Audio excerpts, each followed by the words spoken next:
Hello नमस्कार, स्वागत है आप सभी दोस्तों का एक बार फिर से आपके अपने यूट्यूब चैनल स्वस्थ केयर में।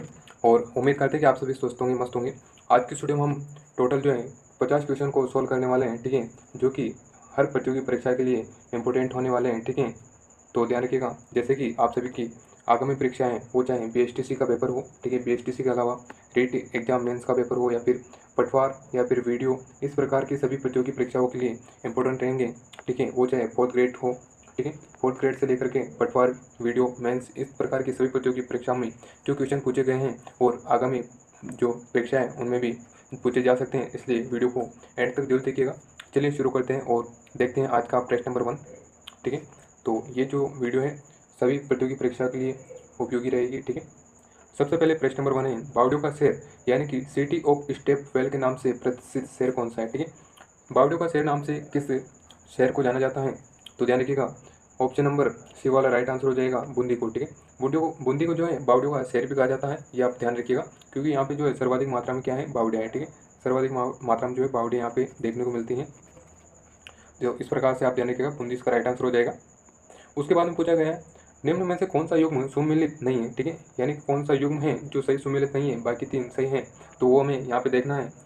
सबसे पहले रणकपुर हजार खंभों का शेर बिल्कुल सही है, और रणकपुर को जो है खंभों का अजायब घर भी कहा जाता है, ये भी ध्यान रखिएगा, ठीक है। खंभों का अजायब घर भी कह सकते हैं इसको, अजायब घर, क्योंकि यहाँ पे जो है ये रणकपुर जैन मंदिर बना हुआ है, वो टोटल जो है 1444 खंभों पर बना हुआ है, इसलिए खंभों का अजायब घर इसे कहा जाता है, तो इस प्रकार से ये बिल्कुल सही रहेगा। उसके बाद में उदयपुर को पूर्व का वेनिस कहा जाता है, तो ये भी सही है। उसके बाद में डीग को जल महलों की नगरी कहा जाता है, बिल्कुल सही है ये भी। और ऑप्शन नंबर डी में जो है जोधपुर को स्वर्ण नगरी दिया गया है, ये सही नहीं है, ठीक है, क्योंकि स्वर्ण नगरी जो कहते हैं वो कहते हैं जैसलमेर को, ठीक है। स्वर्ण नगरी किसे कहते हैं, याद रखिएगा, जैसलमेर को कहते हैं। और अगर आपको इस प्रकार से कहीं देखने को मिले सुवर्णगिरी या फिर सुवर्ण नगर, तो इसमें तो हमारा क्या आंसर रहेगा, ध्यान रखिएगा, जालोर इसका सही आंसर होगा फिर, है ना। अगर स्वर्ण नगरी पूछा जाए तो स्वर्ण नगरी जैसलमेर होगी, सुवर्ण दुर्ग या फिर सुवर्णगिरी पूछा जाए तो जालोर इसका राइट आंसर होगा। ये आपको विशेष रूप से ध्यान रखना है, क्योंकि हर बार जो है इस प्रकार के क्वेश्चन जब भी पूछे जाते हैं तो उसमें थोड़ा डाउट हो जाता है कि स्वर्ण कौन सा है और स्वर्ण कौन सा है, तो बिल्कुल भी इसमें कन्फ्यूज नहीं होना है। स्वर्ण जब भी पूछा जाए तो स्वर्ण हो जाएगा जैसलमेर, सुवर्ण पूछा जाए तो जालोर हो जाएगा, ठीक है। चलिए प्रश्न नंबर 3 है, पीले पत्थरों का शहर उपनाम से राज्य का कौन सा नगर जाना जाता है? ऑप्शन है जालोर, जैसलमेर, जोधपुर या फिर भरतपुर। तो प्रश्न नंबर 3 में जो है जैसलमेर बिल्कुल राइट आंसर हो जाएगा, ठीक है। जैसलमेर को जो है पीले पत्थरों का शहर के नाम से जाना जाता है, ये आपको ध्यान रखना है, ठीक है। ऑप्शन नंबर बी सही आंसर हो जाएगा। चलिए अगला प्रश्न 4 है, निम्न में से सही सुमेलित नहीं है, ठीक है, बाकी तीन जो है सही हैं और एक जो है गलत है, वो हमें देखना है कि कौन सा है। तो देखिएगा, सबसे पहले बांसवाड़ा को दिया गया है 100 दीपों का शहर, तो ये बिल्कुल राइट हो जाएगा। उसके बाद में अजमेर को राजस्थान का हृदय, बिल्कुल राइट आंसर है ये भी। गंगानगर को राजस्थान का अन्न का कटोरा भी कहा जाता है, तो अन्नागार, ये भी सही आंसर है। और चित्तौड़गढ़ को जिब्राल्टर, बिल्कुल गलत हो जाएगा, ठीक है, जिब्राल्टर चित्तौड़गढ़ को नहीं कहा जाता है, तो हमारा जो डी वाला बिल्कुल राइट आंसर होगा, ठीक है। चलिए प्रश्न नंबर 5 है, यादव वंश का शासन राजस्थान के किस भूभाग पर था? ऑप्शन है करौली, जैसलमेर, हनुमानगढ़ या फिर उपरोक्त सभी। तो ध्यान रखिएगा, करौली वंश ने जो है उपरोक्त सभी जगहों पर जो है शासन किया था, इसलिए हमारा जो है डी वाला बिल्कुल राइट आंसर हो जाएगा, ठीक है। चलिए उसके बाद में प्रश्न नंबर 6 है, चौहानों ने राज्य के किस क्षेत्र पर शासन किया? ऑप्शन है अजमेर, कोटा बूंदी, सिरोही, जालोर, सिवाना या फिर उपरोक्त सभी। तो ये भी ध्यान रखना है आपको कि चौहानों के द्वारा जो है उपरोक्त सभी जगहों पर शासन किया गया था, ठीक है। प्रश्न नंबर 7 है, असत्य युग्म का चयन करना है, एक तरफ जो है क्षेत्र का नाम और एक तरफ भूभाग का नाम दिया गया है। सबसे पहले योध्य क्षेत्र, जिसमें हनुमानगढ़, गंगानगर और आसपास का क्षेत्र शामिल किया जाता है, ये बिल्कुल सही हो जाएगा। गोड़वाड़ की देखें तो पश्चिमी सिरोही इसमें आता है, बिल्कुल। दक्षिणी पूर्वी बाड़मेर आता है एवं जालोर का भी भाग इसमें शामिल है, तो गोड़वाड़ सही हो जाएगा। चंद्रावती की बात करें तो सिरोही बिल्कुल आता है इसमें, आबू आता है, आसपास का क्षेत्र भी आता है, तो ये भी आंसर है। और सीवी में जो है सीवी, मेदपाट, प्रागवाड़ और अजमेर एवं चित्तौड़ का दिया गया है, ये बिल्कुल गलत है, क्योंकि जो है सीवी, मेदपाट, प्रागवाट, ये जो किसके नाम है, ध्यान रखिएगा, मेवाड़ के हैं, ठीक है, मेवाड़ के प्राचीन नाम थे ये। चलिए उसके बाद में प्रश्न नंबर 8 है, राजस्थान के पहले एवं एकमात्र राज्य प्रमुख कौन थे? तो ये आपको ध्यान रखना है कि राजस्थान के पहले और एकमात्र राज्य प्रमुख जो थे वो थे जयपुर के सवाई महाराजा मानसिंह, ठीक है, सवाई मानसिंह इसका राइट आंसर हो जाएगा। प्रश्न नंबर 9 है, राजस्थान के प्रथम राज्यपाल थे? तो ध्यान रखिएगा, ऑप्शन से आपके सरदार सिंह, सरदार गुरुमुख निहाल सिंह, सरदार जोगेंद्र सिंह या फिर दरबारा सिंह। तो राइट आंसर हो जाएगा बी वाला, ठीक है, यानी कि सरदार गुरुमुख निहाल सिंह राजस्थान के प्रथम राज्यपाल थे। और राज्यपाल का जो पद बनाया गया था वो बनाया गया था 1956 को, ठीक है, सन 1956 को राज्यपाल का पद सृजित किया गया था, ये आपको ध्यान रखना है। प्रश्न नंबर 10 है, राजस्थान के सर्वाधिक अवधि तक कार्य करने वाले मुख्यमंत्री थे, ठीक है। ऑप्शन है जय नारायण व्यास, भैरव सिंह शेखावत, श्री हरिदेव जोशी या फिर मोहनलाल सुखाड़िया। तो सही आंसर हो जाएगा हमारा ऑप्शन नंबर डी, ठीक है। मोहनलाल सुखाड़िया एकमात्र ऐसे व्यक्ति थे जिन्होंने सर्वाधिक अवधि तक मुख्यमंत्री के रूप में कार्य किया है, तो ये आपको ध्यान रखना है। प्रश्न नंबर 10 का जो आंसर होगा मोहनलाल सुखाड़िया सही आंसर होगा। फिर उसके बाद में प्रश्न नंबर 11 है, राजस्थान में प्रथम गैर कांग्रेसी सरकार बनी थी, ठीक है। राजस्थान में जो है प्रथम गैर कांग्रेसी सरकार कौन से सन में बनी थी? ऑप्शन है जून 1977, मार्च 1978, मार्च 1977 या फिर अक्टूबर 1977। तो ये ध्यान रखिएगा कि जो राजस्थान की प्रथम गैर कांग्रेसी सरकार बनी थी वो बनी थी जून 1977, ठीक है। ऑप्शन नंबर फर्स्ट हमारा राइट आंसर हो जाएगा, ठीक है, जून 1977। प्रश्न नंबर 12 है, राज्य की प्रथम महिला मंत्री थी, ठीक है। राजस्थान की प्रथम महिला मंत्री कौन थी? ऑप्शन है महारानी गायत्री देवी, श्रीमती रानी देवी भार्गव, गिरिजा व्यास या फिर श्रीमती कमला बेनीवाल। तो ये आपको जरूर पता होगा क्योंकि हाल में इनका निधन भी हो चुका है, तो इसका राइट आंसर हो जाएगा श्रीमती कमला बेनीवाल, जिनका जो है कुछ दिनों पहले ही निधन हो चुका है, जो कि राजस्थान की प्रथम महिला मुख्यमंत्री थी, आपको ध्यान रखना है। प्रश्न नंबर 13 है, राज्य की प्रथम विधानसभा के अध्यक्ष चुने गए थे। तो ऑप्शन है श्री लाल सिंह सत्तावत, श्री नरोत्तम लाल जोशी, श्री रामनिवास मेहता या फिर पूनम चंद बिश्नोई। तो ये आप ध्यान रखिएगा, इसमें जो है सही आंसर कौन सा रहेगा? ऑप्शन नंबर बी, यानी कि 13 में जो है बी वाला नरोत्तम लाल जोशी, जो कि क्या थे? राज्य की प्रथम विधानसभा के अध्यक्ष के रूप में चुने गए थे, नरोत्तम लाल जोशी, आपको ध्यान रखना है। उसके बाद में प्रश्न नंबर 14 है, राज्य की प्रथम महिला राज्यपाल नियुक्त की गई थी, यानी कि राज्य की प्रथम महिला राज्यपाल कौन थी? तो यह ध्यान रखिएगा श्रीमती प्रतिभा पाटिल, ठीक है। ऑप्शन नंबर डी इसका सही आंसर हो जाएगा। श्रीमती प्रतिभा पाटिल जो है राज्य की प्रथम महिला राज्यपाल थी, ठीक है। और अभी तक जो है आपने हमारे यूट्यूब चैनल शिवाजी केयर को सब्सक्राइब नहीं किया है तो प्लीज़ जो है अभी आप चैनल को ज्वाइन कर लीजिएगा, ताकि जो है हर प्रकार की वीडियो आपको तुरंत ही मिल सकें। बहुत ही जो लेटेस्ट नोटिफिकेशन जो कि वैकेंसी से संबंधित हो, चाहे MCQs, ओल्ड प्रीवियस ईयर के क्वेश्चंस, इस प्रकार के आपको वीडियो देखने को मिलते रहते हैं, इसलिए आप जो है शिवाजी केयर पर जुड़ सकते हो, ठीक है। उसके बाद में प्रश्न नंबर 15 है, राजस्थान की प्रथम महिला विधानसभा अध्यक्ष बनने का गौरव किसे प्राप्त हुआ था? ऑप्शन है श्री सुमित्रा सेन को, श्रीमती नजमा हेमतुल्ला को, श्रीमती प्रभा ठाकुर को या फिर गिरिजा व्यास को। तो प्रश्न नंबर 15 में जो है सुमित्रा सिंह इसका राइट आंसर हो जाएगा, ठीक है, यानी कि फर्स्ट वाला बिल्कुल राइट आंसर होगा। प्रश्न नंबर 16 है, राज्य के निम्न शहरों या स्थानों को उनके नामों से सुमेलित करना है, ठीक है। तो देखिएगा हल्दीघाटी को जो है राजस्थान का थर्मोपल्ली कहा जाता है, बिल्कुल, ठीक है। तो इसमें जो है ए में 4 हो जाएगा, ए में 4 3 जगह दिया गया है, तो ये तो बिल्कुल नहीं होगा। भीलवाड़ा को जो है वस्त्र नगरी कहा जाता है, तो इसमें जो है बी में 3 हो जाएगा, बी में 3 एक जगह दिया गया है, सी में, ठीक है, तो सी वाला बिल्कुल राइट आंसर हो जाएगा।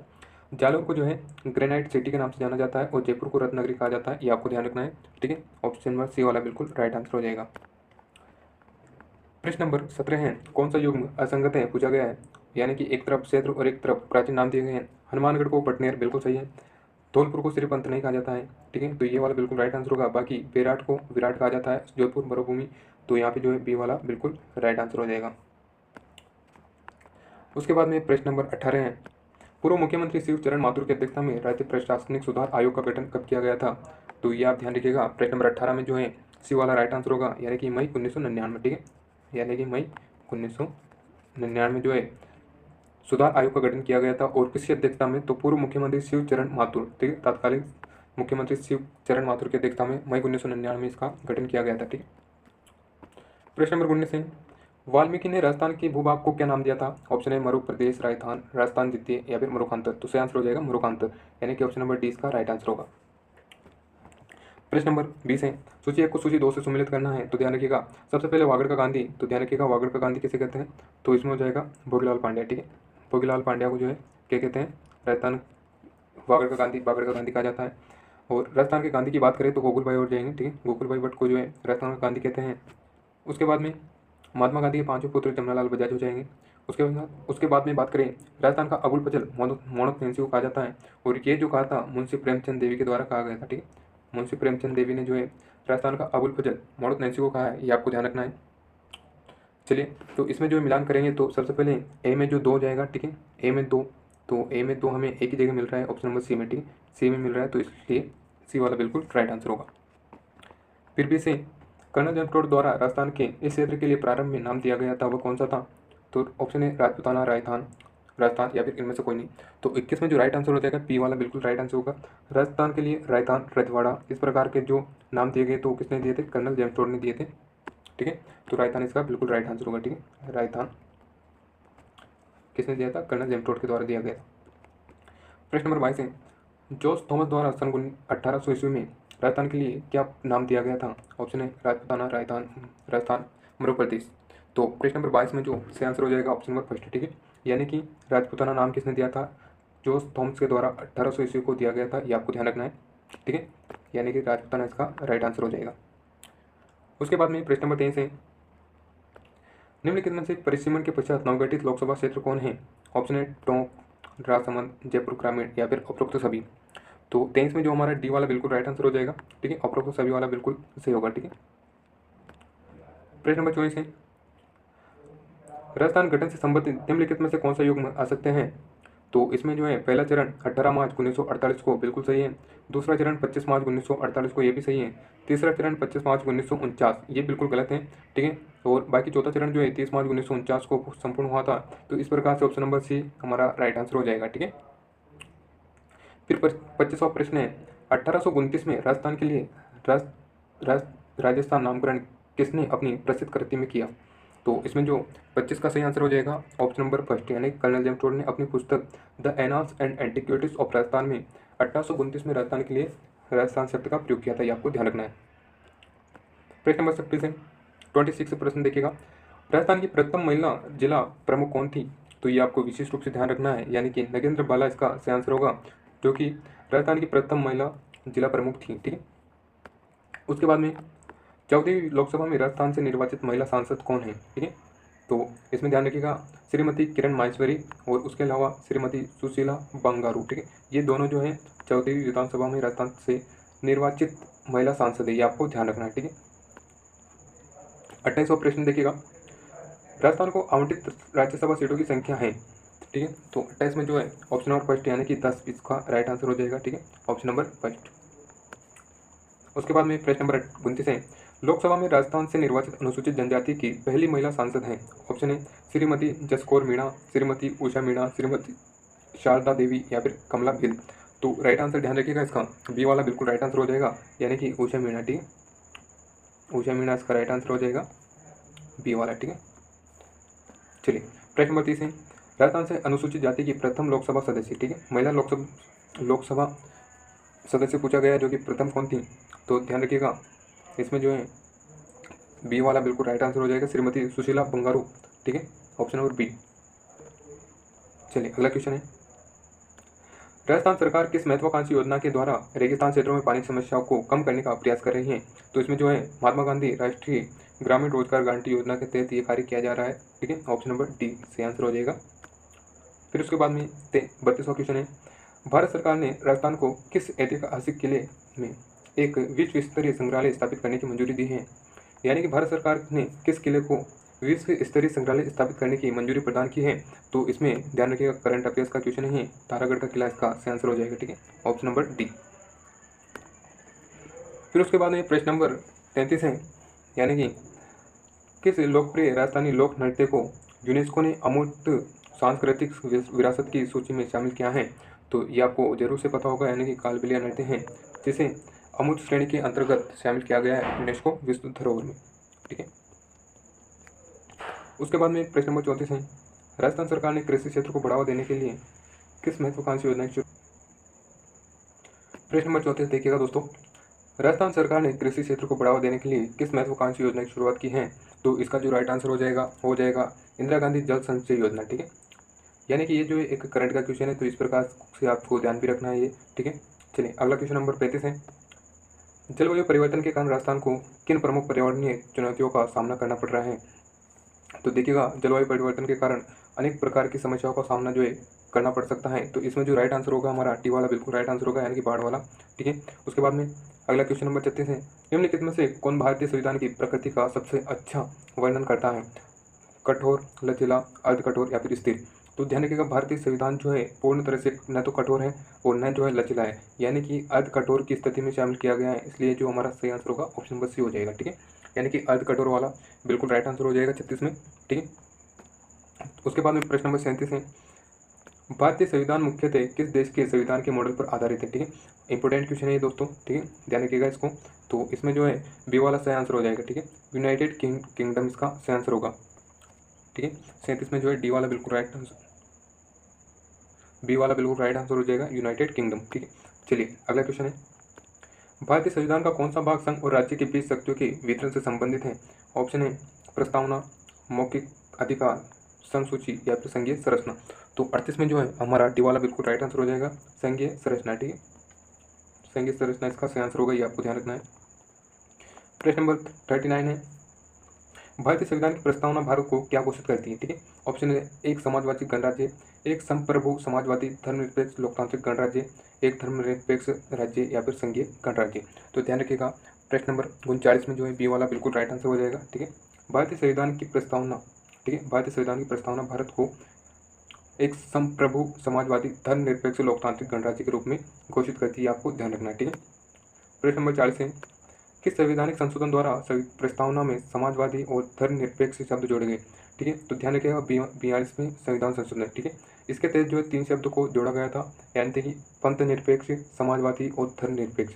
इन 3 शब्दों को जो है 42 संविधान संशोधन 1978 के द्वारा जोड़ा गया है, ये आपको ध्यान रखना है। ठीक है, प्रश्न नंबर 41 है, राजस्थान के किस शहर ने 2024 में रेगिस्तान महोत्सव की मेजबानी की है। तो 41 में जो हमारा सही आंसर हो जाएगा जैसलमेर। ठीक है, जैसलमेर के द्वारा जो है मेजबानी की गई थी। प्रश्न नंबर 42 है, राजस्थान अंतर्राष्ट्रीय फिल्म महोत्सव 2024 किस शहर में आयोजित किया गया है। तो इसमें जो सही आंसर हो जाएगा जयपुर। ठीक है, चलिए प्रश्न नंबर 43, राजस्थान सरकार द्वारा 2024 में पर्यटन को बढ़ावा देने के लिए कौन सी पहल शुरू की गई है। तो इसमें जो सही आंसर हो जाएगा पधारो हमारे देश अभियान शुरू किया गया है। ठीक है, लेटेस्ट करंट अफेयर्स का क्वेश्चन है 2024 का, ये ध्यान रखिएगा। अगला क्वेश्चन है, 2024 में राजस्थान IT दिवस प्रौद्योगिकी के रूप में किस क्षेत्र पर केंद्रित था। ठीक है, तो इसमें जो है आर्टिफिशियल इंटेलिजेंट, ठीक है, AI जिसे कहा जाता है, इसका सही आंसर हो जाएगा। ठीक है, 44 में जो है फर्स्ट वाला बिल्कुल राइट आंसर होगा। 45वां प्रश्न देखते हैं, राजस्थान में किस अभ्यारण्य को 2024 में टाइगर रिजर्व घोषित किया गया था। ठीक है, यानी कि लेटेस्ट टाइगर रिजर्व किसे घोषित किया गया है। तो ध्यान रखिएगा मुकुंदरा हिल्स इसका राइट आंसर हो जाएगा। ठीक है, सी वाला बिल्कुल राइट आंसर हो जाएगा। प्रश्न नंबर 46, भारतीय संविधान की प्रस्तावना भारत को क्या घोषित करती है। तो इस प्रकार का क्वेश्चन जो है वापस से रिपीट हो चुका है, तो हम पहले देख चुके हैं। इसमें जो है फर्स्ट वाला रहेगा, यानी कि एक संप्रभु समाजवादी धर्मनिरपेक्ष लोकतांत्रिक गणराज्य के रूप में जो है भारतीय संविधान की प्रस्तावना भारत को घोषित करती है, ये आपको ध्यान रखना है। फिर प्रश्न नंबर 47, भारतीय संविधान में कितने मौलिक अधिकार निहित हैं। ठीक है, अगर वर्तमान की हम बात करें तो वर्तमान में ध्यान रखिएगा 6 अधिकार हमें दिए गए हैं। ठीक है, और मूल संविधान में यानी कि पहले जो है हमें कितने दिए गए थे, 7 दिए गए थे। ठीक है, टोटल 7 अधिकार हमें दिए गए थे। उसमें से जो 7वां अधिकार दिया गया था वो था संपत्ति का अधिकार। ठीक है, संपत्ति का अधिकार था जिसे वर्तमान में हटा दिया गया है। तो इस प्रकार से हमारे पास जो है 6 हैं। 6 कौन कौन से, ध्यान रखिएगा, समानता का अधिकार, ठीक है, स्वतंत्रता का अधिकार।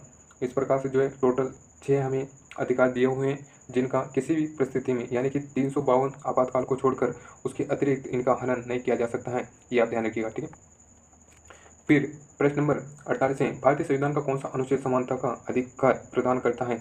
तो ध्यान रखिएगा प्रश्न नंबर 48 का जो ऑप्शन नंबर फर्स्ट यानी कि 14 अनुच्छेद 14 जो है समानता का अधिकार इसमें दिया गया है, ये आप ध्यान रखिएगा। ठीक है, ऑप्शन नंबर ए वाला बिल्कुल राइट आंसर हो जाएगा। प्रश्न नंबर 49 है, भारतीय संविधान का संरक्षक कौन है। ठीक है, तो ध्यान रखिएगा भारतीय संविधान का जो संरक्षक है कौन है, उच्चतम न्यायालय। ठीक है, किसी भी परिस्थिति में अगर आपके अधिकारों का हनन किया जाता है तो इस परिस्थिति में आप उच्चतम न्यायालय में जा सकते हैं, इसलिए जो इनका संरक्षक कौन है, उच्चतम न्यायालय। ठीक है, प्रश्न नंबर 50 है, भारतीय संविधान की कौन सी अनुसूची राज्यसभा में सीटों के आवंटन से संबंधित है। तो 50 का जो चौथी अनुसूची बिल्कुल सही आंसर हो जाएगा। ठीक है, तो आज के लिए इतना ही दोस्तों, हमने जो है इसमें टोटल 50 क्वेश्चनों को देख चुके हैं। तो उम्मीद करते हैं कि वीडियो अच्छा लगा होगा। अगर वीडियो अच्छा लगा हो तो वीडियो को लाइक करें, अपने दोस्तों के साथ शेयर करना ना भूलें, और चैनल को जो है सब्सक्राइब नहीं किया है तो प्लीज़ जो है आप जल्दी से चैनल पर जुड़ जाइए। ठीक है, और मिलेंगे किसी नए वीडियो के साथ में, तब तक के लिए जय हिंद, जय भारत।